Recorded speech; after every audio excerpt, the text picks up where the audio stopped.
बाबा साहब ने कहा था कि संविधान उतना ही अच्छा होगा जितना उसे चलाने वाले लोग अच्छे होंगे, और उतना ही बुरा होगा जितना उसे चलाने वाले लोग बुरे होंगे। ऊंच रखने की वजह से दलितों की हत्या होती है, कहीं ना कहीं घोड़े पर बैठने के वजह से जो उनकी बारात निकाली जाती है उसको रोका जाता है, और उनको मारा जाता है। एट्रोसिटी एक्ट है वो बंद हो जाना चाहिए।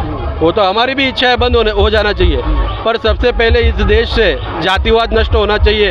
उसके बाद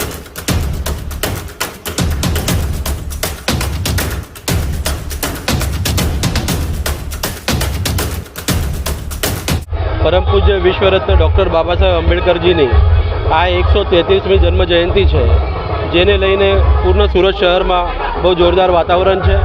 અને બાબા સાહેબની જન્મ જયંતિને ઉજવવા માટે અમે ખાસ કરીને મહારાષ્ટ્રથી જે સ્ટાર પ્રવાહ મરાઠી પર આવતું સિરિયલ હતું મહામાનવાची ગૌરવ ગાથા બાબા સાહેબના જીવન ઉપર, એનામાં બાલ કલાકાર તરીકે અમૃત ગાયકવાડે કામ કરેલું હતું।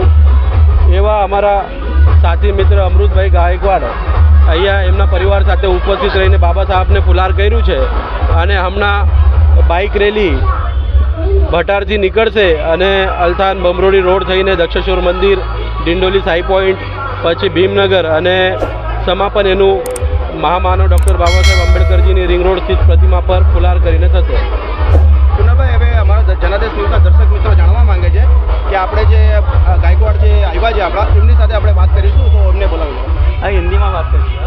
આગળ આગે ગાયકવાડ ભાઈ છે, જે ભીમ જે પ્રોગ્રામ હતો ડૉક્ટર બાબા આંબેડકરનો, એમાં રોલ કર્યો છે, આપણે એમની જોડે વાતચીત કરીશું।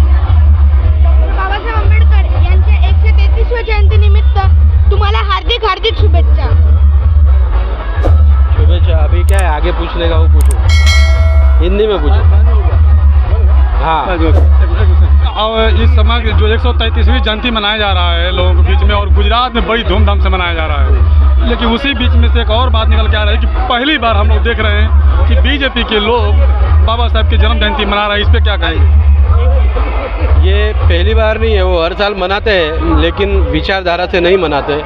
सिर्फ कहते हैं कि हम लोग जाति मुक्त भारत की स्थापना कर रहे हैं, लेकिन कहीं पे भी जातिवाद मिटता हुआ हमें दिखाई नहीं दे रहा है। और कुछ लोग ऐसा विरोध करते हैं कि SC/ST का जो एट्रोसिटी एक्ट है वो बंद हो जाना चाहिए। वो तो हमारी भी इच्छा है बंद हो जाना चाहिए, पर सबसे पहले इस देश से जातिवाद नष्ट होना चाहिए। उसके बाद हमको भी आरक्षण की ज़रूरत नहीं है, लेकिन सबसे पहले आप लोग जातिवाद नष्ट करते हो क्या, वो महत्वपूर्ण सवाल है।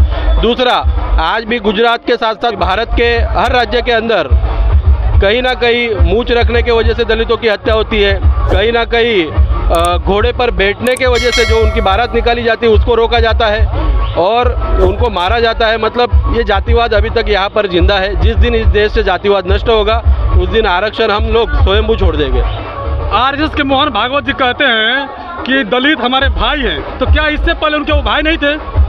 देखिए, हम तो सबके भाई है, लेकिन आज भी गुजरात में हम बात करते हैं, गुजरात में हमें एक सोसाइटी में घर नहीं दिए जाते जी। एक ही सोसाइटी में दलितों को रहने के लिए मकान नहीं दिए जाते बराबर। इससे आप अंदाज़ा लगा सकते हो कि खाली मुंह में इनके जय भीम के नारे हैं, पर अंदर दिल में से अलग ही इनका कारनामा चल रहा है। एक आखिरी सवाल है सर, बीजेपी के लोग हो या कोई भी लोग, क्या जातिवाद खत्म होना चाहिए कि नहीं होना चाहिए? देखिए, हमारा कहना है कि जातिवाद खत्म होना चाहिए। इंसानियत के तौर पे सभी ने एक होकर एक दूसरे को सहारा देना चाहिए, पर जिस तरह से देश का शासन चल रहा है, बाबा साहब ने कहा था कि संविधान उतना ही अच्छा होगा जितना उसे चलाने वाले लोग अच्छे होंगे, और उतना ही बुरा होगा जितना उसे चलाने वाले लोग बुरे होंगे। आज शासन में जो लोग काम कर रहे हैं वो किस तरह से कर रहे हैं आपको पता है, और हमारी इच्छा है कि संविधान का अच्छी तरह से पालन होना चाहिए। संविधान बदलने की जो लोग बात कर रहे हैं, देश की जनता होशियार है, आने वाले समय में ऐसे लोगों को ही बदल कर रख देगी। शुक्रिया सर बात। तो देखिए, कुणाल सर जी हैं, कुणाल सर जी उन्होंने कहा कि अगर यदि संविधान की सही तरीक़े से पालन नहीं करते हैं तो जो संविधान बदलने की बात करते हैं हमें उन्हें ही बदल कर रख देंगे। बाकी आप लोग कितने इनके बातों से सहमत हैं, कमेंट कर जरूर बताइएगा। धन्यवाद।